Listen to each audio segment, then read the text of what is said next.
Hi. Oh, goddamn, I wish Springfield had an IMAX. Yeah. That was a mind fuck. We're actually in space right now. You can tell by the frost. Yes. Yes. Jesus. Well, we went... You read the heading. We went to go see the 10th anniversary of Saw. Yes. Holds up. It holds up so well. It holds up so well. It's already gone.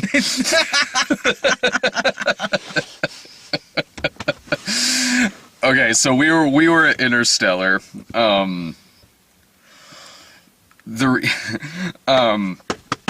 Sorry about the yawn. No, it's late.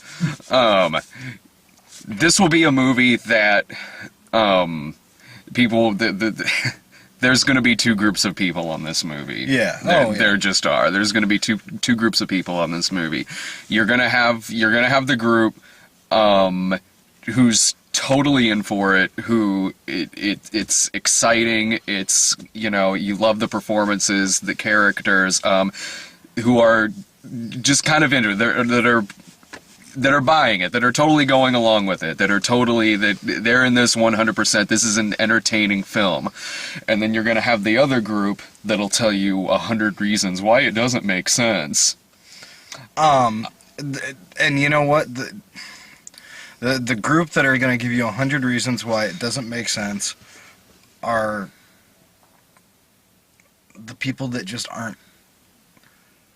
There's a certain group of people that go to movies that just aren't along for the ride and don't let the movie take you where it wants to go. You know? This movie was amazing.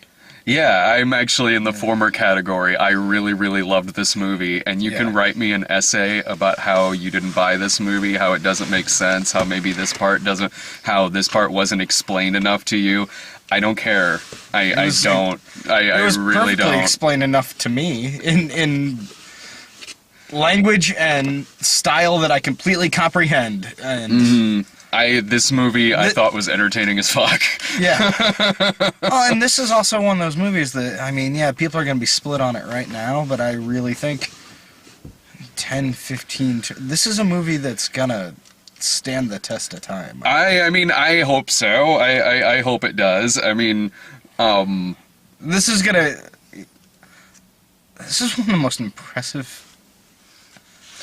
This is one of the most impressive pieces of art I've seen in a really long time, in any form. The movie it's a level of science fiction ambition in filmmaking for an adult audience that it doesn't come along very, very, very often, because by and large, you know, a lot of science fiction films, and I'm not knocking this or anything like that, but science fiction films, a lot of them that come along, it would be a horror film, an action movie, or something like that, and that's fine, and that's fine. But this is, I mean, this isn't that kind of movie. It's a real human flick, and it's all about humanity. That's the whole fucking movie. I mean, and it's a 3-hour movie, and there's a lot of things that go on in this, and so it's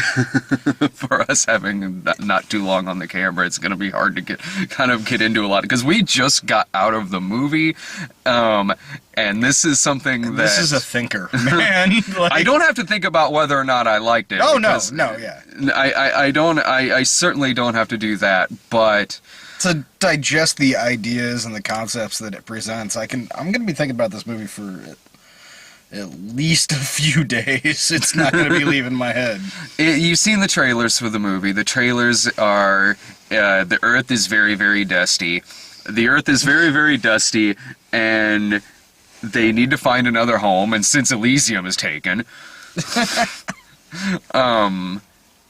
they send McConaughey into space with Space Anne Hathaway, Space Red Shirt Wes Bentley, who is just everything he's in, he's a red shirt.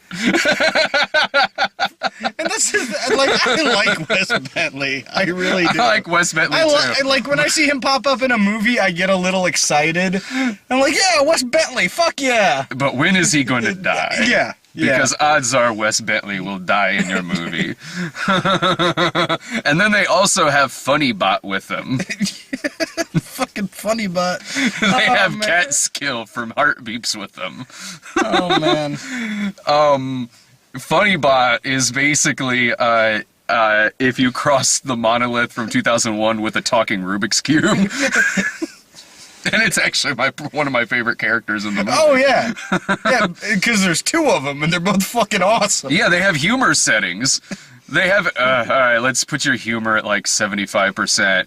All right, we'll self-destruct in 5 seconds. All right, take your humor down to 60%. And he doesn't really talk in like a robot voice or anything. He kind of talks no different than I am right now. He talks like a person. Yeah. So there'll be parts where he's just really passive-aggressive about something.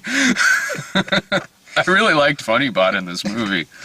So they discover a wormhole in space, and through a lot of weird things at the beginning with dusty Morse code or binary and locating the secret base of NASA, McConaughey, in the span of like 10 minutes, is suddenly piloting a ship to a wormhole to discover a new planet, like a new galaxy. a new galaxy to find humans a new place to live. And this is kind of great because they happen upon like this secret NASA base, and they go in, and he knows the person in charge. The person in charge is Michael Caine, and they've built all this stuff. They've built like the ship and everything, and they're like, oh, fuck, I mean, we don't have a really good pilot for it. But McConaughey just wandered in. Will you do this? Oh, man. I'll do it.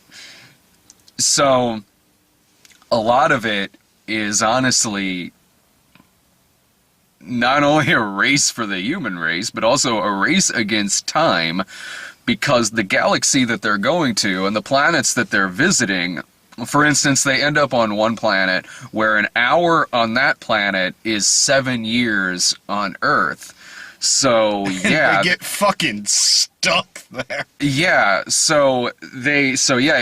a race to get off of, to get down, get back up, get the fuck off of this thing, to where a lot of the movie is they're just wanting to race back home so that they can see the people that they left behind before they die. Well, and, you know, try and save. Yeah. Because the idea is that while they're out in space exploring, Michael Caine's back on Earth trying to solve this giant math equation that, you know, does something to gravity. Yeah. And so, you know, they have a limited time, or they have option B, which is they got a whole lot of sperm and eggs. Well, they don't have Matt Damon on Earth anymore to solve their equations. Fucking... It has surprise Matt Damon in the movie. Oh, there's a lot of really suspenseful shit in this. Honestly, there are parts in this movie that I found a whole lot scarier than any horror movie I've seen in 10 years. I spent a good chunk of this movie, like, gripping armrests. Like, oh, fuck. Yeah. That was my knee, you ass. That was my bad knee, too, from the war. I injured my knee when I was playing Call of Duty.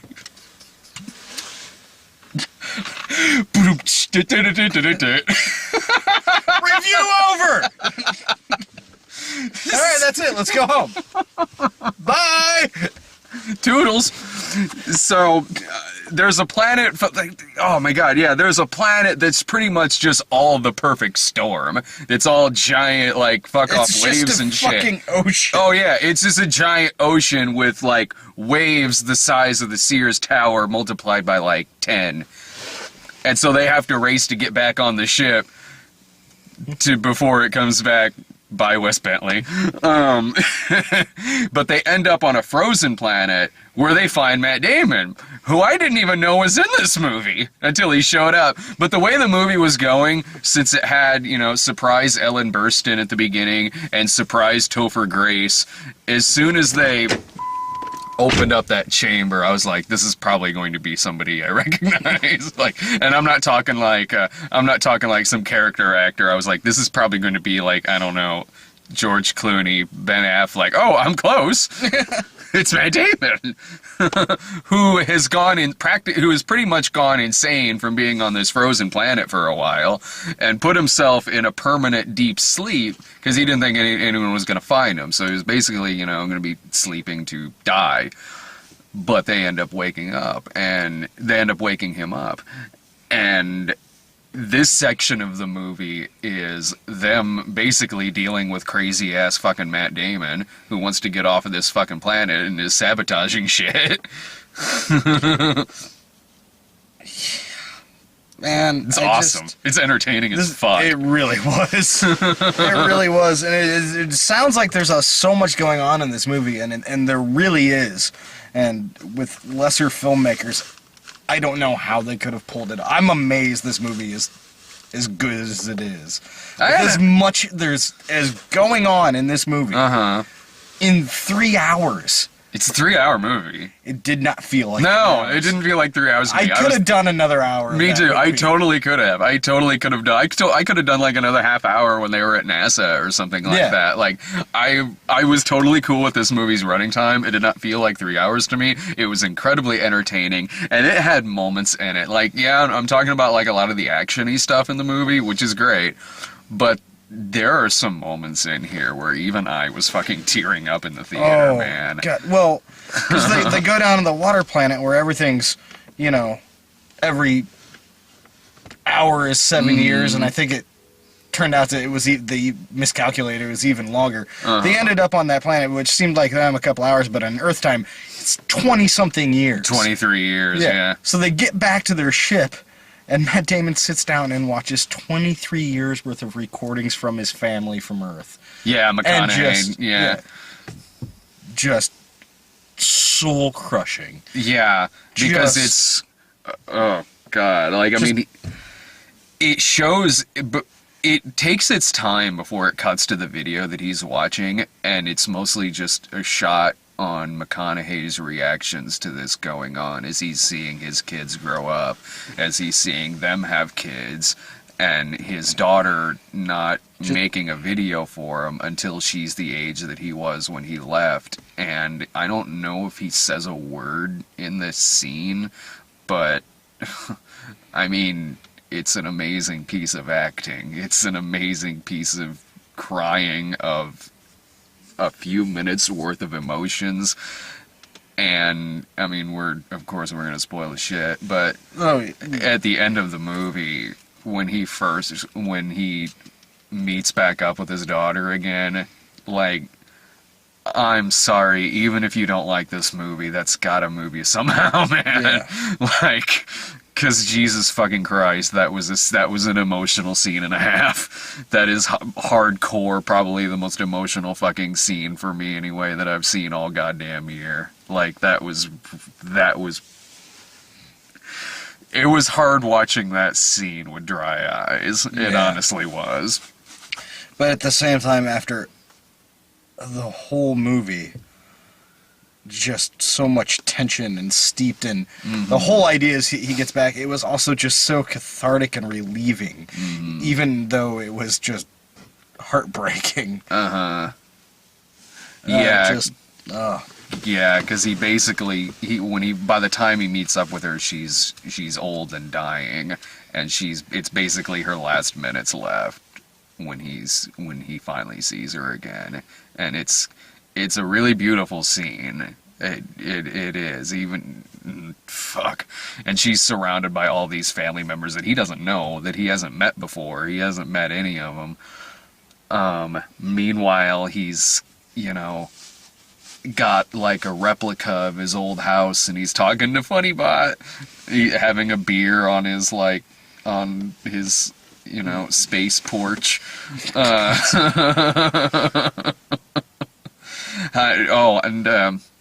Okay, so a lot of the things that we kind of heard about this, I mean, Dave read more reviews than I did. I'll, Brad likes to look at a consensus and get an idea Yeah. of, like, the percentage on Rotten Tomatoes and Metacritic. I like to sit down, especially with stuff like this, I like to sit down and, I don't pour over the details of reviews, but I like to go through, and there's certain reviewers that I, whose opinions I usually go with, or whose opinions I disrespect completely, but those are the people I skim through and just kind of peruse their reviews and, like, look for keywords and stuff like that. Because there's not a whole lot of film critics that I say I agree with all the time. I think the only professional film critic that I'd say I agree with most of the time is probably Peter Travers. And he's not even that great of a critic. I like Peter Travers, but... I have critics that I read, that Yeah. I listen to. There's no critic I agree with 100% of the No, time. yeah. But there's ones that I respect enough to where, Yeah. like, I like listening to them, or I like reading their stuff, even if I disagree with them. Yeah. They articulate their point well enough to where it's like, yeah, okay, I can see why this person felt that way. But yeah, I didn't read any reviews for this going in. But arriving at the theater, Irving, and because we were hanging out with Irving, Jake, and Brian before. Well, you showed our movie was at 8, theirs was at 7, so I was kind of hanging out with them before their movie started, and then killed an hour before ours started. Anyway, Irving was talking a little bit about it and saying that from what he heard that, like, a lot of people are really loving it until it gets to, like, the last part of it, and then people are really split to the point to where they either really love what happens in the last half hour or so of this movie, or they really, really hate what happens in this. And when he said that, I'm like, ooh, are we getting this decade's AI? Sweet. Well, I don't want to spoil it too much, but I mean, what happens is it's just bizarre enough that I can see it and understand it losing most people. I was totally fine with it. See, I was too. I was completely fucking on board. Because at the same time, I can see some people not getting it or thinking it's too... Well, not even that maybe someone doesn't get it, but more so, like, if they're already not liking this movie, Yeah. if they're not entertained by it, if they don't really like the characters all that much, what happens, they're probably not going to be into that much. Yeah. You'll write it off as maybe being stupid. If something like this happened in a movie that I didn't like very much, I wouldn't really think that much of it, really. Just like if some of the shit that happened in 2001: A Space Odyssey happened in, like, I don't know, a lesser movie, a lesser film, something that wasn't that well acted, well directed, and not really written that well. Okay, I might be like, what the fuck is going on here? Well, but in this, yeah, in this, I thought it was fine. I thought it built up to it in such a way that you had, if you were actually watching the movie and paying enough attention and along for the ride, you were given enough information that it was not so far out of the realm of possibility in this movie. I mean, I bought it because, like, okay, I understand the context that they're going for here. Sure, I'm thoroughly entertained by this film. I'm waiting for it to throw stuff at me that's really unpredictable, that I'm not expecting. It doesn't have to be the most realistic fucking thing in the world. It's science fiction. Yeah. It's a science fiction film. Okay, I am perfectly accepting this because this is still really intense. This is still really intense. I love these characters. I love the acting. I want them to succeed. I want the humans on Earth to find a new place to live. I want the stuff on Earth to work out okay. And I want, the stuff with the astronauts to work out great too. Just send me along for the ride. I am along with these characters. And what happens in the last part of this is something that I haven't really seen before off the top of my head. Or at least, like, to this extent. And I was loving this movie enough to where when that happens in this film, in this universe that this movie has given me, I'm buying this. I am totally buying this. Yeah, Yeah, the movie people are going to compare this to the most is obviously going to be 2001, I think. Absolutely. And I think Absolutely. I think it's completely understandable, but I also think that after watching this that like us, Christopher Nolan must have watched 2001: A Space Odyssey 1,000 fucking times. Little bit of Event Horizon. Little bit of I recognize that speech with the wormhole and the folded piece of paper. yeah, but like to a degree, there are parts of this movie that are absolute love letters to 2001. Mm-hmm. The wormhole sequence. Yeah. The wormhole sequence. Him floating through the little labyrinth there at the end. Yes, certainly. I think it's very different from 2001 at the same time too. I think this is. It's yeah. I mean, because. Yeah, It's different to 2001 in the same way 2010 is. Yeah.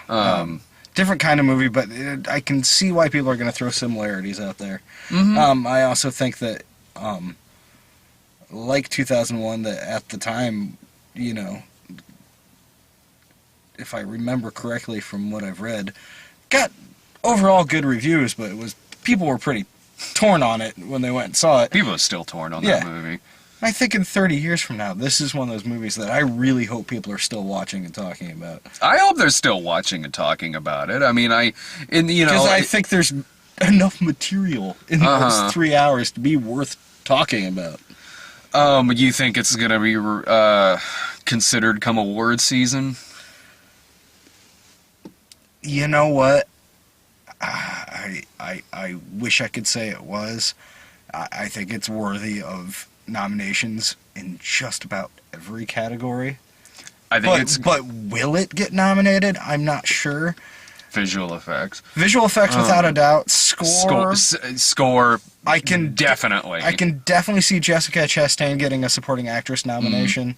I would love to see McConaughey get an actor nomination. Absolutely love to see McConaughey and get a nomination. He would deserve it. And it'll get a Best Picture nomination. I think. I don't think it'll be in the running for winning it, but I think it'll get a nomination. Maybe. I mean, I think those other movies, those other categories that we mentioned, has a better chance with picture.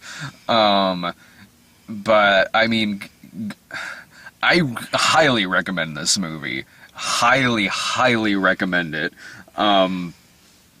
We went to go see. Like, I guess, the standard version of it, because they offered like an HD showing of it, and I didn't really know what that would look like or anything like that, and so I'm like, oh, okay, well, just give me the regular one, because I'm really not that big of an HD fan. But if anyone went to go see that, let me know what you thought of that. Let us know what you thought of that, what it looked like. But I loved the film look of this movie. This was shot, scored, and edited sometimes like, one of the really, really, really high concept, ambitious space flicks of the 1970s, with a little bit of like a sweet fucking made-for-TV movie feel, like, every now and then. I'm not saying that as an insult, like, at all. In fact, I'm not really even talking about a TV movie necessarily. This is the kind of material that you would see, like, in a badass, like, late 70s, early 80s, like, movie miniseries that are, like, way more epic than shit that you would see in the theater. Like, that's really what I'm talking about there. Like, I would love that, man. If this shit was, like, extended to about 6 hours as, like, a mini-series, holy fuck. Dude, sign me up. Fuck it as a mini-series. Extend it to 6 hours and just play it in the theater, and I will go. I don't even need a fucking break. I'll take a cup to piss in. I will watch 6 hours of this movie. I will watch this movie twice in a row. And I will probably get something new from it. I would love to see this movie again. I don't know if I'll end up seeing it again, but I would love to if I have the time. Fucking certainly I would love to go see this movie again. Yeah, I can't speak highly enough about this movie. And if you're on the fence about it at all, suck it up and go. Don't wait for it to come out on video. This is a theater movie. You think you have to go to the theater to see this movie. You think this is going to be another Prometheus? I don't think we're... Because I've watched Prometheus again since... And to me, I still like that movie. Yeah, I like it too. I like this movie better. I like this movie immensely better. Mm-hmm. Prometheus was fun, and I was along for the ride with that, and it didn't leave any, the plot holes that people complain about. I didn't see them because everything to me was clear. But I also didn't go in expecting it to be a straight-up Alien prequel, which I think a lot of people wanted and were expecting. But this was, I think, a far superior movie. Yeah, I did too, and I'm with you on that. Like, I thought Prometheus was a fun movie. I thought it was entertaining. I wouldn't go so far as to say I thought that was a great film. I don't think I've ever said that was a great film. No. But I thought it was a very, very good movie. This movie, I come out of thinking this is a fucking great movie. Yeah. I really do. And I haven't seen a movie that got me this much emotionally or just... Like, I felt a little physically drained after watching this movie. And not from sitting in this theater for 3 hours, just from, like... and us leaving the theater going, what are we going to talk about here? Yeah. Like, we're fucked. How do we fucking get into this? Like, two schlep guys in a fucking car at, like, 11 o'clock at night. Let's talk about 2001: A Space Odyssey. Yeah. Like... I wish I knew a little bit more about theoretical physics, and we could throw some facts and figures at you, but don't have that in me. Like, a lot of the stuff in... I mean... Already I'm hearing that this is kind of a divisive movie, but maybe not to the extent of something like Prometheus, because, like, some of the really, really sillier stuff in Prometheus I really didn't find in this movie. I really didn't find anything that, like, there were several parts in Prometheus where it's like, dude, don't touch that. Yeah, but also Prometheus... Yeah, no matter how you look... movie for me. Yeah, but no matter how you look at Prometheus, it's a genre film. Yeah. You expect that shit in a genre film. Mm-hmm. Like, this wasn't a genre film. Like, yes, it has a genre. It's science fiction, but, I mean... And even some of the, dude, don't touch that, in Prometheus is actually explained by a lot of deleted scenes that they honestly should have left in. Yeah. I didn't really find anything really silly like that in this film. I didn't. I mean, maybe if you're really not entertained by this, you might pick it apart a little more in regards to something like that, but I didn't. This is a suspenseful movie that's really edge of your seat shit. Yeah. And really it packs a punch in terms of emotions that also has a funny bot in it. Yeah, it does have a funny bot. It's got some great little one-liners in there. Yeah.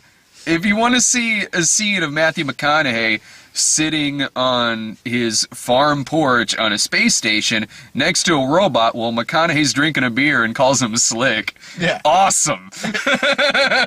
That's exactly what I want out of Space McConaughey. Oh, man. You got any final thoughts on it? Or, I mean, is there anything that we've really... miss necessarily? Because I kind of don't want to, even though we've spoiled the shit out of this but... movie already, but I mean, at the same time, I still, even if I sat here and we did a play-by-play of every scene in the movie in order, it would still be worth going to see.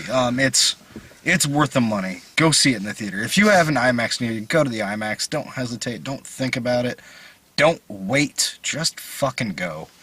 Like, just go. It's worth it. Even if you don't think you'll enjoy it, just go. At least go you anyway. saw it, man. Yeah. At least you fucking saw it. Whether you don't like it or not, hell, you could come away from this, yell at us for liking this movie, whatever. You can just not really enjoy this movie all that much. You know what? I'm glad you saw it, because I really love this fucking movie. And it's one of those things, too, that I don't think fans of the website, of the Cinema Snot website, we have to say this too, but go in with an open mind, go in fresh, pay attention to this fucking movie. Because if you don't pay attention to the dialogue and everything, which I know a lot of people that zone out in dialogue in movies, if you don't pay attention to the dialogue, you will be lost.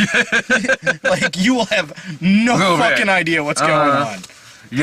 But go in and pay attention, and, You'll be great if next week Jake and I say all this same stuff about Dumb and Dumber 2. That would be fantastic. Well, this movie's a lot smarter than we thought it would be. This movie took a lot of risks. I'm really glad it's you two going to that. Well, yeah, because we're excited. Yeah, I dread watching that movie. When are you ever going to see that movie? Are you going to watch it? Oh, I'm sure I'll watch it eventually. Yeah. There was one of these videos where Jake and I were talking about it, because Jake and I are legitimately excited for that movie. But I think I said to Jake at one point, I go, if we don't like that movie, we can never tell Dave. Jake's, oh no.